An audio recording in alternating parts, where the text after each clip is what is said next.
There's more mischief, mayhem, and nefarious goings-on in the city of brotherly love than Billy Penn could have ever imagined. We've got it all here on the Twisted Philly podcast. True crime, haunted history, the coolest and creepiest places to visit. Welcome to Twisted Philly.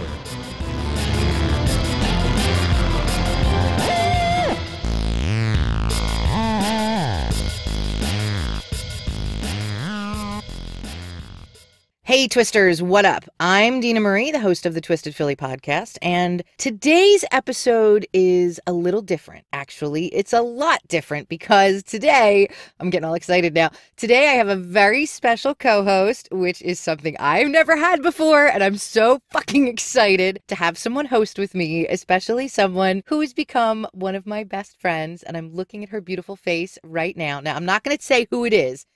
I'm going to let this guest talk and see if the listeners can figure it out. So, special guest, say something. I think it's pretty obvious who I am. Oh, would you like to guess who it is? Have you figured it out? It's Allie from... Can I guess? Oh, yeah, you get to guess. I'm Allie from Insight. Yay! It's Allie from Insight Podcast. In honor of Allie joining us today, we are not going to be Twisted Philly. We are going to be TwistedSight. And I have to give Allie credit for that because she came up with that idea, and I think it's brilliant. All right, so before I completely lose my shit like an idiot, because I'm so happy we're recording together, why don't you take a couple minutes and tell everyone about Insight and where they can find you and anything you want folks to know about your show. Well, Insight is a weekly true crime podcast. We cover basically everything true crime, so missing persons, unsolved crime, cold cases, forgotten history, some kind of just different mysteries. We try not to be all murder, stabby, stab all the time. You can find us on iTunes, basically anywhere you find podcasts. Our Facebook is Insight, 2 words. We have the page and a private discussion group. Instagram is at InsightPod. Twitter is at InsightfulPod.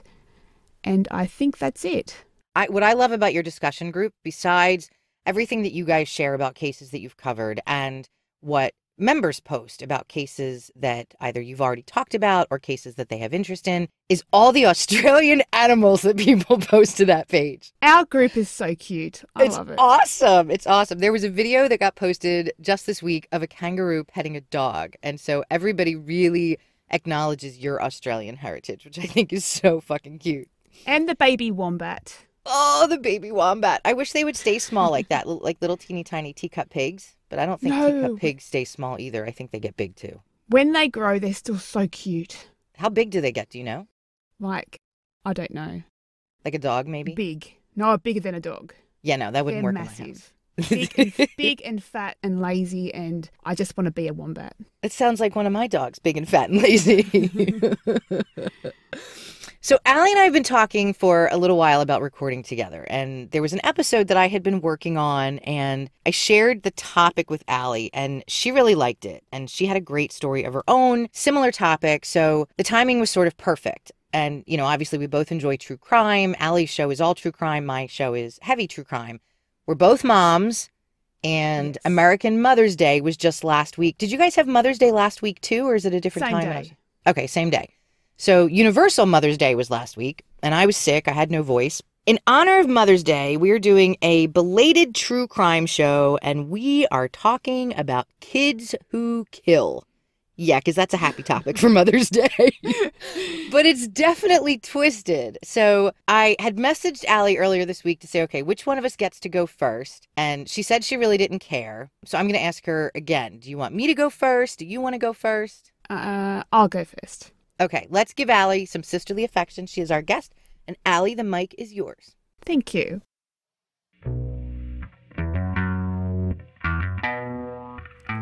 So my story, when I was researching it, there is definitely shades of the more recent Slender Man stabbing that happened in the US.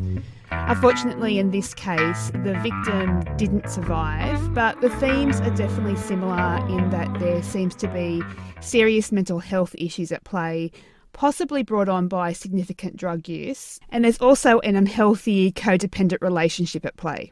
But this is the story of 3, I guess you can call somewhat average 16-year-old girls and they lived in the small mining town of Collie, which is in southwest Western Australia.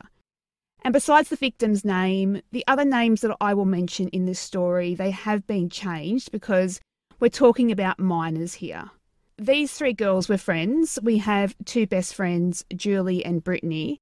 They were such good friends, they would call each other their twin, which made sense because they looked similar, they were similar height and build, and they were only born 4 days apart, so they could easily be taken as sisters.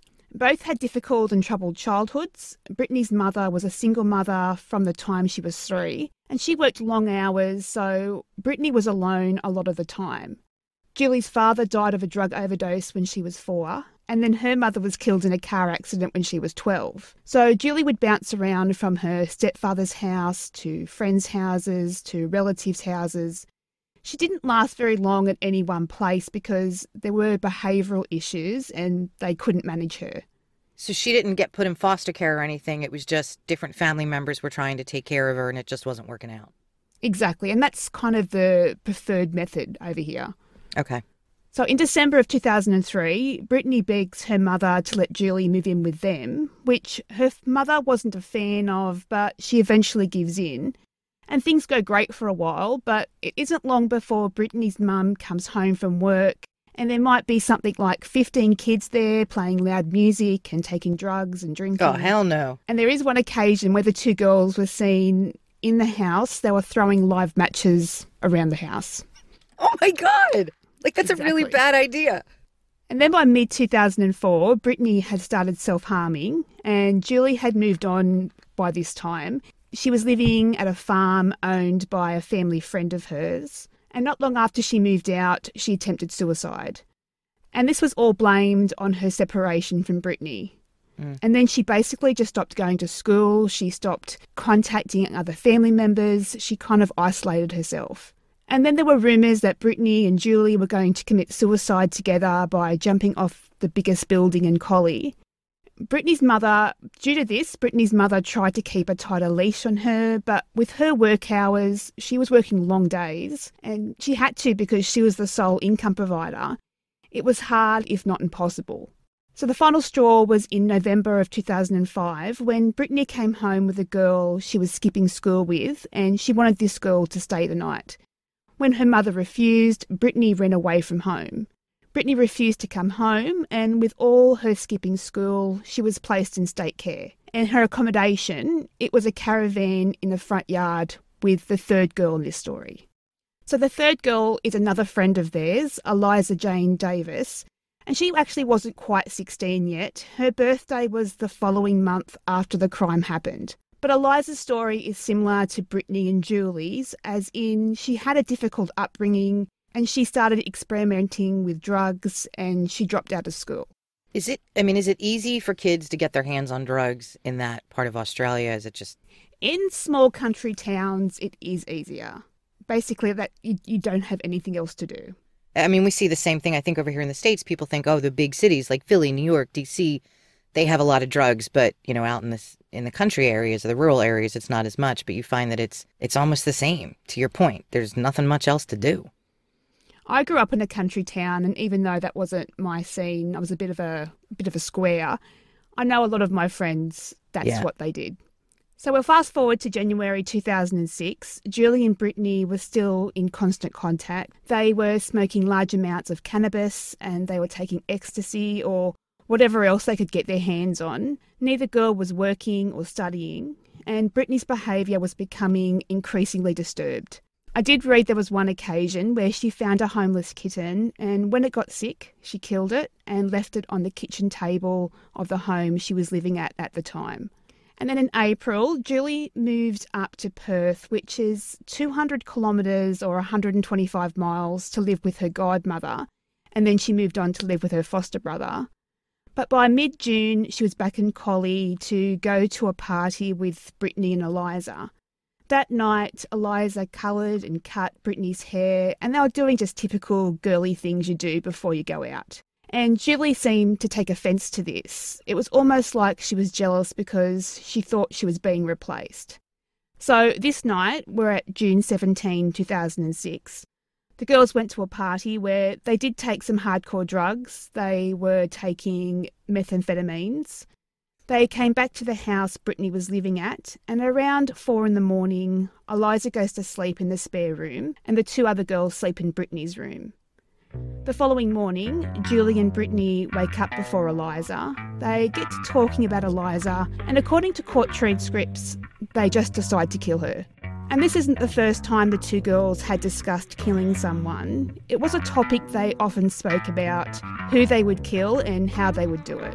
So with a decision made, in court transcripts, the girls made it seem very spur of the moment, but in reality, it was much more calculated than that. The 2 girls changed into some old clothes. Brittany went around the house. She gathered up speaker wire, different household chemicals and a flannel, and then they waited. Eliza eventually comes looking for them, and as soon as she has her back turned to them, I think I read that she was reading a high school yearbook, Julie holds the chemical-soaked rag over her mouth while Brittany wraps the wire around Eliza's neck twice. Eliza does struggle. She fights violently for her life, but the 2 girls overpower her and she dies. Brittany and Julie then drag Eliza's body down the stairs into the cellar. They dig a 40 centimetre deep, or 15 inches, and they bury her there. Now, there is no reason for them to do this. Eliza didn't provoke them in any way. There was no disagreement. There was no fighting. Yes, all 3 girls were drug users. They smoked marijuana and methamphetamines the night before, but it wasn't like they were using at the time of the murder, so drug intoxication couldn't be used as an excuse. And the girls did admit that much themselves. They said when they woke up, they felt fine and perfectly normal. So after they bury the body, they gather up Eliza's handbag, clothes and cell phone, and they throw them into the local river. They call Eliza's mother and tell her that they don't know where she is, they can't find her, she never came home that night, and they contact the police to report her missing. And they actually go out and help search for her as well. Julie even calls Eliza's cell phone knowing that there was no way she was going to answer. Now, a day later, Brittany sends her mother a text message saying that she loves her and she's sorry and goodbye. She then walks into the police station to turn herself in. By this stage, Julie had already headed back to Perth, and she rang to tell Brittany that she was about to walk into the city police station as well. And at almost the exact same time, the 2 girls confessed to murdering their friend. Did anything in your research say, like, what prompted them to turn themselves in? Because you don't hear that a lot in cases like this. Like, kids try to hide, they try to deny it. Like, that's actually really unexpected. It never did say in the research, and I couldn't find it in the court transcripts. Possibly the guilt got hold of them. Then in May of 2007, Brittany and Julie were sentenced to life imprisonment. The judge said in sentencing that he could not find any reasonable explanation to why they did what they did, and neither could the experts who examined and spoke to the 2 girls. They will be eligible for parole in 2022. But even now in prison, the 2 girls aren't separated due to the setup of the juvenile prison. So even though the codependent relationship was a big part of what was deemed the reason they murdered their friend, this toxic relationship continues. I read an interview with Brittany's mother, and she says that Brittany always responds with we, like, we're going to do this, we did that, instead of me or I. And according to reports, both still express or display a lack of remorse over what happened. They talk about killing with no emotion at all. I really do hope these girls are receiving some sort of psychiatric treatment in prison, because there does seem to be some significant mental health issues that desperately need to be addressed before parole can even be considered. And you are silent. You are shocked. I'm curious about, because here, well, certainly at least in Pennsylvania, but I think in a large part of the United States, when somebody is sentenced to life in prison, there is no possibility for parole. Okay. I'm always curious when I hear you talk about cases from Australia where somebody might have gotten life in prison, but there's still eligibility to be considered for parole. Like, is there a parole board or a group of prison officials who re-examine the case? Life imprisonment in Australia is 25 years, and you only need to serve 2/3 of that. They're only serving like 15-ish to 18 years. Okay. So we're looking at them being around my age when they're released, so early 30s. which is crazy considering they took someone's life in the very cold-blooded way. And to your point, there was no provocation, and not that provocation would have justified it, but still, there was nothing that that girl did that in any way would have angered or enraged them. It was like, I'm bored, we're out of drugs, let's kill her. I mean, we can tell that Brittany had no regard to life by killing that kitten. You had Julie's jealousy over Brittany and Eliza's relationship. I think all of that combined, it wasn't the best relationship, best friendship. Well, it's so much of what you talked about with their upbringing. I'd found something online that I sent to you the other day. It was just some information about kids who kill. And one of the things that the presentation talked about was difficulties and challenges in a young person's home life. Now, that doesn't mean that every kid who has a rough upbringing is going to go out and kill somebody. But, experts and psychologists do find that in many children who kill, there are some patterns, issues with their upbringing, like drug abuse in the home or no parental supervision, physical abuse in the home. There's patterns there for sure. And it sounds like at least 2, if not all 3 of these young ladies kind of fit into that same scope of issues. But going back to what you said about life imprisonment, the chance of no parole is very rarely sentenced here. You can count on one hand the amount of people that have that stamped on their file, never to be released. It's so different. And Pennsylvania is probably the worst. It's one of the worst states in the country we have the highest number of lady lifers. We have the highest number of juvenile lifers. We have the second highest number of lifers in general. So PA, man, they don't cut you any slack. It's a tough state. It's a really tough state. That's a sad story, Allie. It is. And as I said, there's a lot of parallels to the Slender Man stabbings that happened over in the US. Did you watch the documentary on Slenderman? I haven't watched that yet, no. It's good. It's a good one. Our Netflix is a bit questionable. We don't get that much on there. Well, and then I get upset because our Netflix doesn't release BBC shows as early as they come out in Britain, and so I'm always a year behind on things I want to watch from the BBC. And yeah, we picked Kids Who Kill as a belated Mother's Day episode. So I keep doing this to you. To you. When you were on our show, I gave you a horrible story, and I give you another one now. Oh, I got a horrible story coming up. So. But, I think that's part of why I do some true crime episodes, and obviously why you and Charlie do true crime. It's important to listen to stories like this, one, so you can help keep the memory of the victim alive, and to educate people and consider, why do these things happen? And as a society, what could or should we do differently, especially with our kids, to try to prevent things like this from happening? And I agree with you with that. When I read people say that true crime podcasts is just for entertainment, I don't agree with that, because it is about education and awareness and giving the victim a voice that they may not have had otherwise. All right, before we get into my Kids Who Kill story from Philadelphia, we are going to take a quick Podern Family break. If you don't know what a Podern Family break is, it's when we play some promos of shows that we love. Some might be true crime, some are entertainment, because my podcast interests go all over the map. And we will be right back.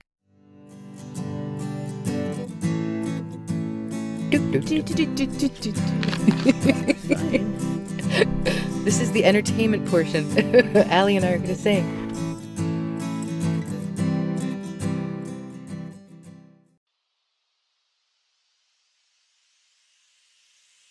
What is the Podern Family? Hey guys, it's Rad Dad Chad, J Mills, and Lil Man from the Full of Fiber podcast. Hey y'all, it's Juliet Miranda from the Unwritable Rant podcast. Hey, this is Bro from the World of Ro podcast. This is Cyanide from the Little Geek Lost podcast. Hey, this is Rick from Ice and the Face. This is Nick from the Epic Film Guys podcast. This is Greg from the Sports Stance podcast. This is Knock from the Geek Over podcast. This is Gareth from the Open All Powers podcast. This is Paul from the Countdown Movie and TV Reviews podcast. This is Adam from Everyone Has a Podcast. Hey, we're Josh and David from the Scotch and Flicks podcast. This is Matthew McDonough from the Passersby podcast. This is Eric Mocker from the Mockers podcast. We are you, podcasters coming together in a community to help one another grow. So follow us on Twitter at Podern Family and use the hashtag Podern Family in your tweets and retweet other people who do the same. Podern Family, where great podcasts come home.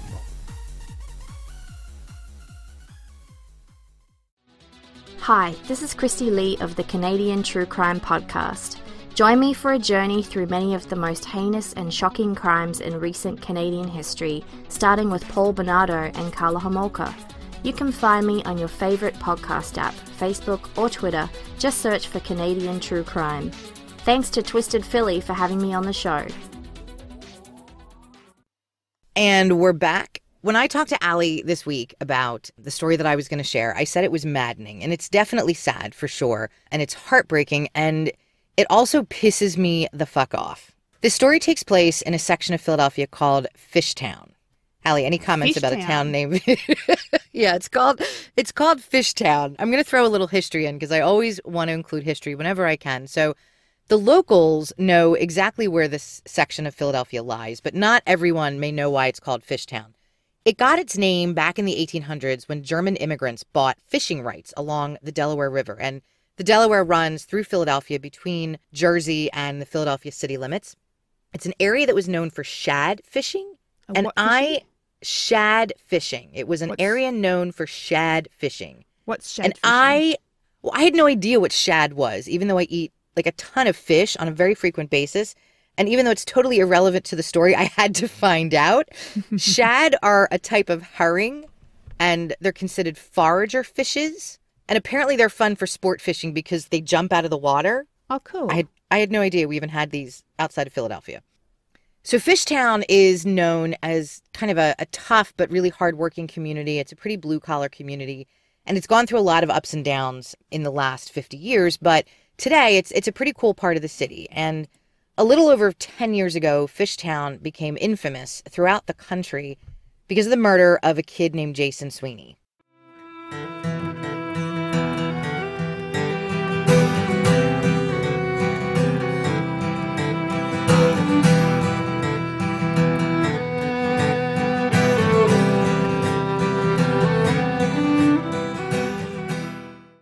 So Jason was born in 1986. His parents weren't married, and they split up before Jason was born. Interestingly enough, he never knew his birth mother because he lived his entire life with his father. So his bio mom split and left the baby with his dad, which isn't often what you hear in stories where, parents split up. It's often the child's left with the mom. And just a couple of months after Jason was born, his dad married a woman named Dawn. So he was really never without a mom. She raised him practically from birth. And, his family described... So she was his mum then? Yeah, she was his mom. I shouldn't even be talking about his bio mom. He's the kind of kid that his parents say really looked for the good in everyone. He tried to find something positive about everybody. His sister, Melissa, described him as a goofball. And to me, I wouldn't call him a typical kid growing up in the 80s because... while a lot of kids, especially in this part of the city, were starting to mess around with drugs and getting into trouble really for no other reason than because they were bored, Jason was a really good kid. He had a good head on his shoulders. He didn't really like school. So before he started his junior year in high school, he dropped out and he went to work in construction with his dad. His dad had his own construction business, and he loved working construction, and he was really good at it. Oh, cool. And so working in construction, helped him physically, and he was thinking about joining the Navy when he was old enough. So, being healthy, being physically fit, working with his hands, he thought that would be something good that would really help him get into the Navy when he was a little bit older. Which would use those skills in the Navy. So, unlike a lot of his friends or his, kids that he used to be friends with, Jason was really focused on making something of his life and setting a plan for himself. So he and his dad worked at a construction site that, for folks listening who know Philly, it was at the corner of 2nd and Spring Garden Street. And what was nice about that site was, even though he dropped out of school, he would see a lot of his friends there because there was a bus stop to school right near the construction site. And it gave him a chance to hang out. He would buy his friends coffee before they would head to school. What 16-year-old kid buys his friends coffee in the morning before school? Be friends with him. When I was 16, I can assure you that none of my friends were making offers to buy me coffee before school. I don't think any of my 16-year-old friends were drinking coffee. It was something small that Jason would do to make people smile. He was a generous kid. He was just a good dude. Here's the thing about those coffee runs. So Jason, unlike a lot of his friends, had money because he was working full time. He was making about $250 a week. Back in 2003, that was about like the equivalent of $600. And he's dean, so that's a massive amount of money. It's a lot of money. He was doing better, not just than a lot of his peers, but he was even doing better than some of the adults in his neighborhood. So when Jason was little, he had a really good friend, a kid named Eddie Batzig. They were inseparable when they were young, when they were in elementary school. And we all had that friend, a super, super, very, very, very bestest best friend. We were kind of stupid because at that age, you could only ever envision that person being your friend for the rest of your life. I know who that person was for me. I'm sure you probably know who that person was for you when you were little. I'm still friends with that person. Well, and that's what I was going to ask you. So I am too. She lives in California now, and we lost touch off and on for a while. We reconnected through social media, and sometimes that happens, right? You get to the higher grades, and your circle of friends shift. Maybe you're not connected anymore. But for Jason Sweeney, that kid was Eddie Batzig. In August 2002, Eddie and Jason took a trip to Florida for Jason's 16th birthday. They visited his grandparents, and that was actually really the last time that Jason and his friend Eddie hung out together. They'd already started drifting, and a big reason why they started drifting is because some of the kids that Eddie was starting to hang out with, they were kids that Jason's parents told him to stay away from. They were kids who were troublemakers. They would do stupid shit just for the sake of doing stupid shit. They would steal. They would skip school. They were doing drugs. They were kids like two guys named Dominic and Nicholas Koya, who were brothers. So Jason's old friend Eddie was spending a lot of time with the Koya brothers and a lot less time with Jason. And it was so much so that even Jason's parents noticed and commented on it. Unlike some kids who might get upset by that, Jason just kind of took it in stride. He had his dreams, he had his plan, and that's what he was focused on. And besides all of those great things going on in his life, he had just met a girl that he was falling for. It was a 15-year-old girl named Justina Morley. Now, when I look at pictures of Justina Morley from 2003, the first word that comes to my mind is emo. She's pretty. She's very pretty, and she's very pale. She has very long, dark hair, parted in the middle. In the picture I sent Allie, she's not wearing any makeup. It's her mugshot. And she went to Catholic school. She went to a place named the Holy Name of Jesus School. Now, that's a pretty religious name of a school. And she was 15. Jason met her around the neighborhood, and they were instantly taken with each other.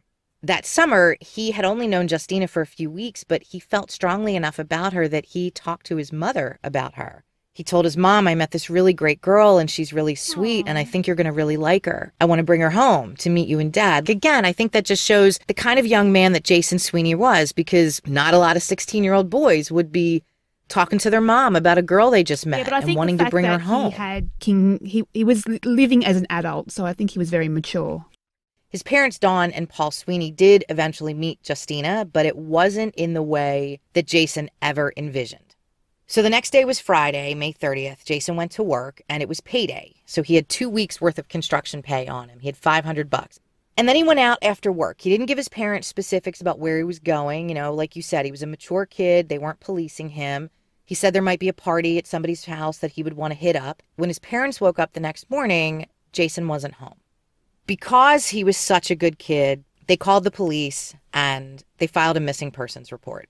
The nice thing about this case, and we don't hear this often, is that when a teenager is reported missing, police will often assume initially that it was a runaway. That was not the case with Jason. They didn't assume he was a runaway. They immediately started the process of identifying Jason as a missing person. After they called the police, the word started to spread around the neighborhood in Fishtown. Jason's good friend, Eddie Batzig, showed up at his parents' house with his friend, Nick Koya. They were really concerned. They were concerned about Jason. They were concerned about his well-being. They were telling Jason's parents, I don't know what could have happened to him. I don't know what anybody would have done to him. And of course, Jason's parents wanted to know, hey, he said he might have gone to a party last night. Did you guys happen to go? Yes. Did you see him? They said they did. Jason's parents asked them to put together a list of everyone that they saw at the party. While this is happening, 2 kids are walking through a very densely wooded area around the Delaware River. It's a place called the Trails. Some people take their dogs walking there. Some people go there to get high. It's really unpopulated, and it's kind of a secretive place. 2 teenage boys are running the trails, and they stumble across remains. And at first, they can't tell what the remains are. And as they get closer, they realize the remains are a body. The police officer that was one of the first folks on the scene, and he was part of the investigative team that went out to the trails, his name was Michael Williford. He actually had to film the crime scene. I watched an interview with him that was filmed just about a year or 2 ago, and you could see that this crime scene still stayed with him. It still affects him. They found a body. It was the body of a man. There were no shoes. There were no pants. The man's heels had carved grooves into the dirt, and his hands No way. were filled with dirt and grass because he had tried to either claw or crawl Poor away kid. from whatever was happening to him. And the horrible part, Allie, was the police couldn't tell if he was young or old because his face had been bludgeoned so severely it was completely unrecognizable. His teeth had been knocked out of his mouth, and they were lying a few feet away on the ground. Right at the crime scene, the police found a huge rock that was covered with blood and a hatchet that had blood and hair in it. And there was a wallet laying nearby, but the wallet was empty. There was no money. There was no ID. Police couldn't identify who this person was. They had some suspicions that it could be Jason Sweeney, but they didn't know who it was at that time. So Jason had been murdered sometime between Friday night when he finished work and Saturday morning when his body was found. They called his parents and said that they'd found a body. Wasn't sure if it was Jason, but they wanted his parents to come down to the police station and see if they could identify it. So wait, they had to look at this body, but they had to see their son with his face bashed in. None of the research said whether or not they actually saw his head, but his mom, Dawn Sweeney, said that she couldn't. I think they must have, because she said she couldn't identify him. She couldn't tell it was him by his face. Oh, fuck me. That's horrible. When the body was released to the medical examiner, he had to use dental records. That was the only thing he could use to identify that this was indeed Jason Sweeney. Within a couple of days, because, Fishtown is a really small, tight-knit community. It's part of Philadelphia, but within Philadelphia, there's so many small neighborhoods, and people talk. I mean, literally that day, the police were getting tips from teenagers in the neighborhoods, people who had heard Dominic Koya talk about wanting money. They knew that they were fooling around with drugs. They knew that they were kind of messed up kids. And they'd actually heard Dominic over the course of the last month or so talk about how he wanted to kill somebody. He wanted to know what it would be like to kill someone. So within days, the Philadelphia police had 4 people in custody for Jason's murder. It was his childhood friend, Eddie Batzig. It was the 2 brothers that Eddie hung out with, Dominic and Nick Koya. And it was Jason's girlfriend, Justina Morley. How did she get all involved in this? Well, I'm going to tell you that. Thank you. Their original plan wasn't a murder in the woods. Dominic and Nick and Eddie told Justina to convince Jason to have a party, to take a day off of work, throw a party at the house, and Justina was going to take him up to his bedroom with a promise of sex. Once she got him away in the bedroom, the boys would come out, they would kill Jason, and then they would rob the safe that was in Jason's parents' house because with his dad's construction business, they did rather well for themselves. Yes. And if by some chance Jason's parents came home when this was happening, then the boys would kill them too. The problem with all this was Jason was a good kid, and he didn't want to take a day off of work. He didn't want to skip work so his friends could come over and drink. No, he wouldn't want to let his dad down. Exactly. So the plan to kill him in his house had to be changed. Justina met up with Jason after work on Friday, May 30th. And she said, let's go to the trails. Nobody will be around to bother us. It'll be quiet. It'll be romantic. She promised Jason that she wanted to have sex with him. And, what 16-year-old kid is going to turn that down? Okay. So once they got to the woods, Justina says, I'm going to take my pants off. You take your pants off. Let's get down to business. And the 3 boys were hiding in the bushes. The boys were all charged with first-degree murder. They brutally and savagely beat Jason Sweeney to death for money, for $500 that he busted his ass earning, working every day with his dad doing construction. And it was only 2 days after Jason's body was found that these kids were all before a judge in a preliminary hearing. That's how fast the Philadelphia police moved on this. The boys were charged with first-degree murder, and in the state of Pennsylvania, first-degree murder means you can get the death penalty. Yes. The whole city was waiting to see what the district attorney would do, and the district attorney is somebody who's very familiar to all of our listeners and everybody in Philadelphia. At the time, the DA was a woman named Lynn Abraham, who is known for being really tough on crime. She's the woman that sentenced Lois Carson to life in prison, even though Lois didn't kill anyone. Yeah. Oddly enough, Lynn did not go for the death penalty in these cases, and the city was shocked. And Justina Morley, well, because she was only 15, there's no way the death penalty would have applied to her because she was too young. Yeah. Jason Sweeney's murder trial began in February of 2005, and the details that came out about his murder were absolutely horrific. So many of those details came directly from Justina Morley. She was testifying for the prosecution, and that was part of a deal that was offered to her by the prosecutor and the ADA, that they would not go after her for first-degree murder. They would charge her with third-degree murder if she would agree to testify for the prosecution and plead guilty and forego a trial to save everyone the grief of having to prove her guilt. And she agreed. And I really have to say something here about Jason's parents, because I can see how Dawn and Paul Sweeney might have fought something like that, but they didn't, because I think they knew that her testimony would really help seal the fate of the boys who murdered their son. And maybe she didn't actually participate in killing Jason, but she is the one who lured him there, and she knew exactly what was going to happen to him once she got him to the trails. Exactly. Without her doing that, it never would have happened.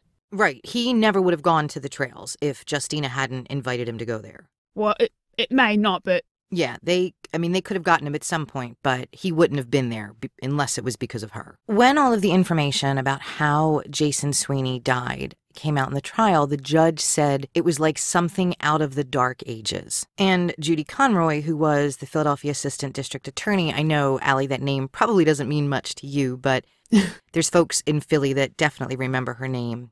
She was quoted as saying, "The brutality of this case is beyond the spoken word. The extent of his injuries and the amount of force necessary to inflict those injuries is unspeakable." And what she means by that is there are 29 bones in the human head and face. 28 of those bones were broken in Jason Sweeney's head and face. One was left unbroken. And I'm not going to take you through every blow that he suffered, but I do want to tell you the very first blow was swung by his childhood best friend, Eddie Bratzig. He was beat with a rock and a hatchet and a hammer. All but the hammer were found at the crime scene. I just don't understand the overkill. You kill him for money, but why the overkill? It's next level. And they didn't even have to kill him. I mean, they could have just jumped him and robbed him. They didn't, exactly as you said, Ellie. Just rob him. They didn't have to take it to this level. They didn't have to kill him and demonstrate such brutality. Exactly. When they started hitting Jason, he begged for his life. He begged them to stop, and they jumped on him. Before he went unconscious, he looked at Justina Morley and said, "You set me up." The sick thing is, as bad as the murder was, when they were done, they had a group hug. Dominic Koya, who was the oldest of the group, took Jason's wallet, grabbed the money out, took the ID, and tossed the wallet on the ground beside him. They killed him for money for weed and Xanax and money to party, and Jason's parents really felt they did this because they were jealous. These kids were going nowhere. Yeah, they had horrible home lives, but not everybody that comes from a horrible home life turns into a killer. And Jason was someone who was really setting a future for himself. He was on a path. They didn't like it. They didn't want to look at him as a kid who was going to get out of Fishtown and make something of himself. But this is what also reminds me about so much of the story that you told because of the home life that some of these kids had. Yeah. There was drug abuse, alcohol abuse, abandonment by the part of their parents. Yeah. So a lot of similarities between the Koya brothers and the girls in your story. I feel like those kids looked at Jason Sweeney and thought, "Who the hell do you think you are?" Almost like they thought he was too big for his britches. You're just like us. You're just a kid from Fishtown. And that's why I think it was overkill, like you mentioned earlier, that these kids were angry at him. I think they were angry for the life that he had that they couldn't.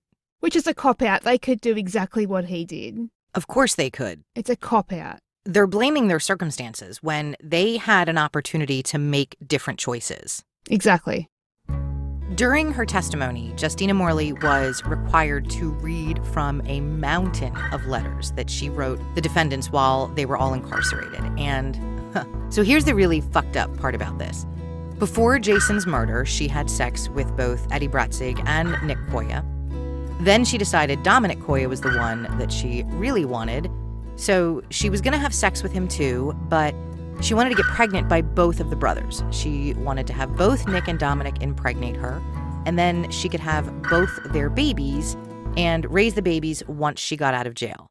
This really, I think, shows me what her 15-year-old brain was like. It makes me wonder if at the time she truly understood the depth and implications of what she was doing. And then I think about the organization, the Fight for Lifers, that I learned about when I was developing the episodes about Lois Carson, the Good Doctor series. And one of the programs they have is advocating for juvenile lifers. And, the issue of whether or not juvenile lifers really understand what it was that they did that wound up getting them life in prison. This was her uninformed, uneducated 15-year-old brain. Like, here's Justina Morley thinking she can have sex with 2 different boys and have 2 different babies. That's not how this works. That's not how any of this works. So I'm not saying she didn't know what she was doing. When she led Jason into the woods, she did. She knew that those boys were going to jump him, and they told her they wanted to kill him. I'm questioning whether or not at 15, she fully understood the depth of what all of that meant and the role that she played in making that happen. Allie, I want to take a minute and play for you an excerpt from some of the letters that she had to read during her testimony. I'm a cold-blooded fucking death-worshipping bitch who survives by feeding off the weak and lonely. I like the movies about Hannibal, and I always wanted to live off of human flesh. If I get out, I'm getting fangs put in permanently. I remember 2 years ago, I tried to sharpen my teeth with a metal filer. See, to me, that just sounds like just some stupid kid stuff. I totally agree. It sounds like she's saying something for the sake of being shocking because she thinks that she'll fit in better with older boys. That's not having really any real understanding or concept of reality. Justina's testimony had a lot to do with the convictions of Eddie Bratzig and both Nick and Dominic Koya. But both Eddie Bratzig and Dominic Koya confessed. When Eddie was being interrogated, police asked him, how hard did you have to swing that hatchet to make such a devastating blow? And Eddie said, I swung it as hard as I could. And the police asked him, but you were his friend. Did you know that Dominic and Nick were going to kill him? And he said, yeah, I knew. That's what we were planning on doing. And then when the police were questioning Dominic, one of the first things they asked him was, were you high? Were you drunk? I was as sober then as I am right now. The other thing about Dominic was he sort of fashioned himself a young Charles Manson. The day of Jason's murder, he and his brother and Eddie and Justina listened to Helter Skelter 42 times. He wanted to try to live up to what Charles Manson did. Dominic's remark about everybody being sober, again, reminds me of the story you told. Yes, yeah. The girls who had been partying the night before, but the day of the murder, they were not high, they hadn't been using drugs, so they were all well within their right mind. They knew what they were doing, yeah. The 3 boys were all found guilty of first-degree murder. At their sentencing hearing, they each received life in prison plus 22.5 to 45 years. And it always shocks and surprises me when the state of Pennsylvania does that, because how can you serve more? More than life. Right. How can you serve more than life in prison? Jason's parents were at the sentencing hearing. Actually, Paul and Dawn Sweeney were at every single court appointment, event, pretrial motion, everything that had anything at all to do with Jason's case. They had to sit through all of the testimony. They had to watch a video of the crime scene. Which you can imagine them hearing all of this. How do you just get through the day? I don't know, Allie. I don't know how they did it. I give these people so much credit. They have so much strength and courage. It's unbelievable. Something that blew me away about the sentencing hearing was Jason Sweeney's sister, Melissa. So she spoke at the sentencing hearing, and she said she does not hold any animosity or resentment against the people who killed him. Because if she did that... Well, they win, don't they? Exactly. They would win, and she said that it would get in the way of celebrating the things in life that Jason will never be able to experience, like falling in love and getting married, having children, and growing old with somebody. And I don't know what it takes to have that level of forgiveness in your heart for people like this, for someone who stole a loved one from you. Jason's father was not as forgiving as Melissa. He stood in the courtroom and he screamed at Jason's killers. Here's how it's gonna work. Every single night when you close your eyes, you're gonna see mine looking back at you. Look at me, Eddie! Look at me, Dominic! You think you have evil in your eyes? You're going to see mine every single night when you close yours. I'll come down here and I'll crack you. My son's dead. They're still alive and my fucking son's dead.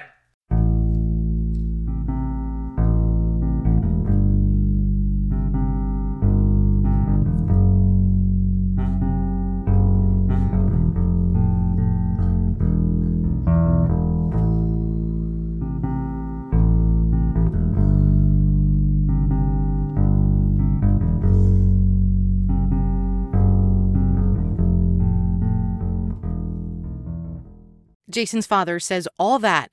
Dominic Koya, this fucking punk, turns around and says to the judge, well, I never thought I had evil eyes, but I'm cool, man. Fucking idiot. And Jason's father lost it, as you heard at the end of that clip, and he had to be removed from the courtroom by sheriff's deputies. Look, I hope I'd never be in that situation. Like, please God, no, but you need a whole army to hold me back. Yeah, my ass would have gotten removed too, because I'd be going over an attorney's table to get to that little prick. You'd think that this was the end of the story, but it's not. There's just a little more. In 2012, the Commonwealth of Pennsylvania passed a law stating that life sentences for juvenile offenders was a form of cruel and unusual punishment, and all juveniles serving life sentences needed to have their cases reconsidered, and in some cases, their sentencing would need to be resentenced.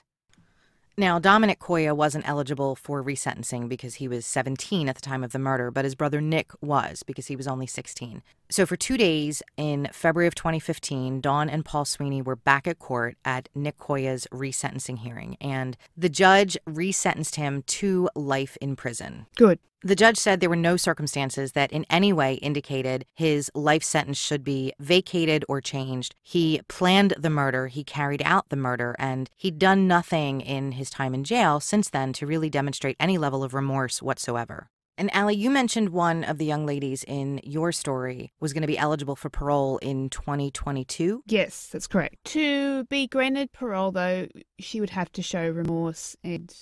So that's very similar here. Justina Morley will be eligible for parole for the first time in 2020. She was sentenced to between 17 and a half to 35 years, so 2020 will be the first eligibility or parole hearing that she could have. And just like you said, she too would have to demonstrate remorse. And nothing in my research indicated that that's the case. I did find some articles about the resentencing hearing where she was mentioned, and the reporter said that she's definitely indicated that she regrets what happened. My hope, though, is because she's in a facility called Cambridge Springs, where there's a group of lady lifers who work with women who are incarcerated but are eligible for parole at some point, that she's getting help from that group of women. They teach other inmates how to live differently on the outside and how to take accountability for what they've done and to be positively contributing members of society. Because her situation's the same as my girls, like even though they're eligible in 2022, and less dramatically since the last interview with Brittany's mother, I can't see them being granted parole. They would be in an adult prison now. Hopefully they've been separated. Hopefully that will help their recovery from whatever is going on, but yeah, I can't see it happening. These were some fucking heavy stories. Shit, I need a drink. But it's Saturday morning and I don't have any champagne in the house. And in my opinion, champagne is the only true alcoholic breakfast drink. Just throw some OJ in there and you got a mimosa. Hey, it's 1:45 in the morning here. Holy shit. You got to get to sleep, girl. We better wrap this up. What I realized through doing episodes like this is there are troubled children everywhere. There are kids trying to figure out life, trying to figure out what they want to do with their life, trying to deal with whatever their home life and other situations are. And I guess what Allie and I are trying to say is, please don't raise murdering assholes. We need to be raising kids like Jason Sweeney. The world needs more Jason Sweeneys, and I'm literally heartbroken that he ended like that. It's horrible. It is horrible. It's unbelievably sad. When I first started working on this case, I knew about it. I knew about it from the news in Philly, and it was maddening and it pissed me off. But the more research I did, it was just so sad. And what's really twisted is we have a case very similar to Jason's that happened just a few years after he was murdered. A young girl named Christina Ham who was lured away to a desolate wooded area by people she thought were her friends, and her dead body was found on a riverbank, just in a different part of the city. And I'm not going to tell that story because we are already too fucking sad right now. Allie, this is the end of Twisted Sight for today. I don't want to say goodbye. I know, it's been fun. Let's go for another hour. Allie and I are going to be meeting face-to-face, although we do see each other face-to-face. I did my hair and makeup for you, just saying. Oh my God, girl, you always look gorgeous. Please, I know. As you can see, I did not do my hair for you. My hair looks like a rat's nest this morning. You look gorgeous, don't lie. Thank you, my dear. Okay, so in just a little over 2.5 weeks, Allie and I will be traveling to Indianapolis for a very special event. Oh, shit. It's going to be crazy. In a little over 2.5 weeks, Allie is going to be flying around the world. 22 hours. Did you say 22 hours? Bitch, that's crazy. I don't know if I could do that. I would have to take some serious sleep aids and ass out for 22 hours. Dude, I will be. Allie is flying around the world to go to CrimeCon on June 9th and 10th, and if you could see her face right now, her smile could light up the entire world. We are all so excited about this event, partly because of the great activities and panels that are set up, but also because we get to meet our friends. Yay! Before we sign off, I have a couple of very special thank yous. As always, thank you to Emmy Sarah for the music you hear in this and every episode. You can find out more about Emmy on her website at emmysarah.com, and you can download her music on iTunes. Thank you also to Kelly from the Murder Dictionary podcast for the voiceover of Justina's letters. And thank you to Jeremy Collins from the Podcast We Listen To podcast and for the voiceover of Paul Sweeney, Jason Sweeney's father. You can find the Murder Dictionary podcast on Twitter at M_D_podcast.